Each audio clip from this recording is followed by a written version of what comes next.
Hey guys, आज की इस वीडियो में हम बात करने वाले हैं पास्ट कंटिन्यूअस और फ्यूचर कंटिन्यूअस टेंस के बारे में। तो दोनों ही कंटिन्यूअस टेंस को मैंने लिख रखा है, एक अपने लेफ्ट साइड और दूसरे राइट साइड, ताकि दोनों ही के बीच में एक अच्छा रिलेशन समझ सके। तो पास्ट कंटिन्यूअस टेंस की अगर हम बात करें तो वो एक्शन जो पास्ट में हो रहा था, it is no longer now happening, अब वो एक्शन नहीं हो रहा है। उस एक्शन को और उस तरह के सेंटेंस को हम पास्ट कंटिन्यूअस टेंस में एक्सप्रेस करते हैं। अगर हम फ्यूचर कंटिन्यूअस टेंस की बात करें तो वो एक्शन जो फ्यूचर में एक पर्टिकुलर टाइम पे हो रहा होगा, जो हमने अभी से डिसाइड कर लिया कि मैं इस वक्त ये काम कर रहा हूंगा, ये सारी चीजें। तो फ्यूचर कंटिन्यूअस टेंस में यानी एक आने वाले टाइम में आप एक एक्शन जो कर रहे होगे, कंटिन्यूइंग एक्शन, और पास्ट वाले कंटिन्यूअस टेंस में एक पर्टिकुलर टाइम पे आप वो एक्शन कर रहे थे। इन्हीं दो तरह के सेंटेंस को हम देखेंगे। तो let's get started. Past continuous tense की बात करें तो पास्ट कंटिन्यूअस टेंस का हेल्पिंग वर्ब ही वाज या वर है, और अगर हम फ्यूचर कंटिन्यूअस टेंस की हेल्पिंग वर्ब की बात करें तो इट इज शैल बी या फिर विल बी है। बस हेल्पिंग वर्ब का डिफरेंस है, बाकी other things will remain same. और दोनों ही में हम मेन वर्ब की जगह वर्ब का फोर्थ फॉर्म यूज करते हैं। वर्ब का फोर्थ फॉर्म बेसिकली वर्ब के फर्स्ट फॉर्म में हम आईएनजी लगा देंगे तो वो वर्ब का फोर्थ फॉर्म बन जाता है V1 प्लस आईएनजी, और इससे हम कंटिन्यूइंग एक्शन को एक्सप्रेस करते हैं। तो यहां मैंने लिख रखा V4 is equal to V1 plus ING. अगर हम अफर्मेटिव सेंटेंस की बात करें पास्ट कंटिन्यूअस टेंस में तो सब्जेक्ट प्लस वाज या were plus V4 plus object, subject plus was या were plus V4 plus object, ये इसके अफर्मेटिव सेंटेंस का स्ट्रक्चर है। अगर हम future tense future continuous tense के अफर्मेटिव सेंटेंस की बात करें तो सब्जेक्ट प्लस शैल बी या फिर will be plus V4 plus object. Now coming to the negative sentence of past continuous, तो बस हेल्पिंग वर्ब के बाद नॉट लग जाएगा, सब्जेक्ट प्लस वाज या were plus not plus V4 plus object. Future continuous tense का negative subject plus shall be या will plus not, यहाँ पे नॉट मैंने ऊपर लिख रखा, शैल या will plus not plus be plus V4 plus object. Now coming to the yes no type interrogative, तो वो हेल्पिंग वर्ब से शुरू होता है। We have talked about a lot in earlier classes.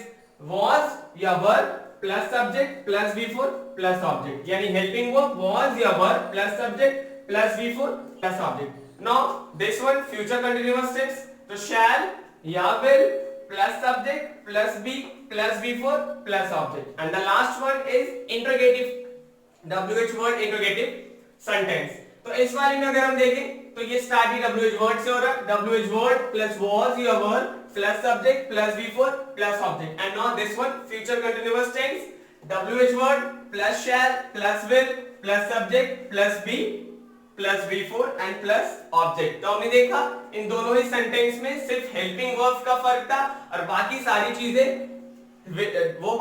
चीजें सेम थी। तो इस तरीके से हमने दोनों स्ट्रक्चर को रिलेट किया। Before we move ahead, let's watch some kind of sentence. मैं यहाँ पे कुछ और तरह के सेंटेंस लिखने वाला हूँ और जिसको हम देखने वाले हैं और उसको भी हम रिलेट करेंगे। तो लेट्स मूव फर्दर। अब हम बात करने वाले पास्ट कंटिन्यूअस टेंस और फ्यूचर कंटिन्यूअस टेंस के एग्जांपल के बारे में, सेंटेंसेस के बारे में। अभी हमने देखा था पास्ट कंटिन्यूअस और फ्यूचर कंटिन्यूअस टेंस का स्ट्रक्चर। तो let's go ahead. Past continuous tense के स्ट्रक्चर के बारे में हम बात कर चुके हैं। The first one is I was travelling by bus, मैं बस से सफर कर रहा था। कोई भी एक्शन जो बस में जो एक्शन आपका हो रहा था पास्ट में, उसे हम दिखा रहे हैं यहाँ पे आई वाज ट्रैवलिंग बाय बस। तो subject plus was plus V4 और बाय व्हीकल्स, किसी भी व्हीकल से अगर आप करेंगे तो I was travelling by bus. The second was she was not talking to me, वो मुझसे बात नहीं कर रही थी। तो यहाँ पे subject plus was plus not plus V4 plus to somebody, talk to somebody होता तो she was not talking to me. Were you wasting his time, क्या तुम उसका वक्त बर्बाद कर रहे थे। तो ये देखिए इससे पास्ट में वाले एक्शन के बारे में पता चल रहा है। तो वर यू वेस्टिंग, अगेन यहाँ पे वेस्ट में आईएनजी लगा दिया गया, तो were you wasting his time, क्या वो तुम्हें क्यों चिढ़ा रहा था। तो why was he teasing you, tease मतलब चिढ़ाना, तो टीज का यहाँ पे teasing V4। The last one is were you smoking yesterday, क्या कल शाम में या कल तुम स्मोक कर रहे थे। तो वर यू स्मोकिंग यस्टरडे। ये जितने भी सेंटेंसेस हमने देखे सारे से पता चल रहा था कि एक्शन पास्ट में हो रहा है, चाहे वो I was travelling by bus, she was not talking to me, were you wasting his time, why was he teasing you और were you smoking yesterday. Now come to the future continuous tense. यहाँ पे हम उस action को दिखाएंगे जो action future में हो रहा होगा, जो हमने अभी डिसाइड कर लिया है।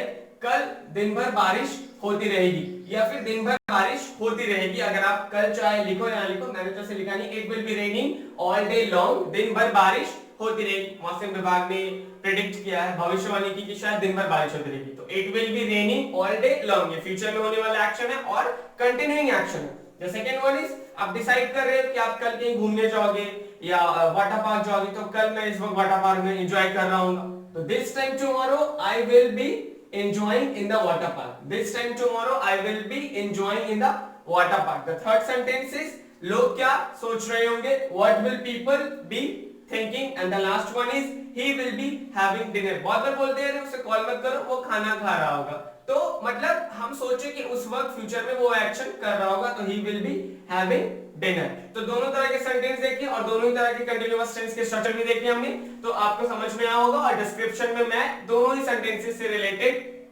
क्वेश्चंस डाल दूंगा। तो please like my video and don't forget to subscribe to stay tuned and stay updated.